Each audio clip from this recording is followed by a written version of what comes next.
এই বছর আমাকে ছাড়াই পুরো জামাই ষষ্ঠী হয়ে গেল। আমাকে আর কি প্রয়োজন, আমি তো মেয়ে, জামাইকে হলেই হলো, তাই না? ভাবতে পারছো, জামাই ষষ্ঠীর দিন আমি বাড়িতে থাকতে পারলাম না। কি যে দুঃখ হচ্ছিল কি বলবো। সবাই সেদিন এসেছিল বাড়িতে, আর সকালবেলা ব্রাহ্মণ ঠাকুর এসেছিল ষষ্ঠী পুজো করতে।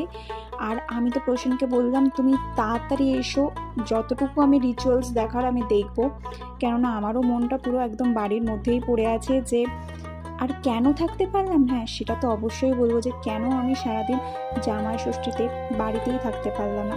তবে হ্যাঁ, আমি সকালে অল্পটুকু ছিলাম, সেই টাইমটাতে আমাকেও আশীর্বাদ করেছে মা প্রসেনের সাথে সাথে। এরপর এই আশীর্বাদ পর্ব শেষ হয়ে যাওয়ার পরে আমাকে বেরিয়ে যেতে হয়েছে, কেননা আমার লেট হয়ে যাচ্ছিল। আমার আজকে ব্রাইডাল ছিল, হ্যাঁ আজকে বিয়ের ডেট ছিল। আর সবচেয়ে বড় কথা হচ্ছে কি, আমাদের 1 বছর আগে যেহেতু বুকিং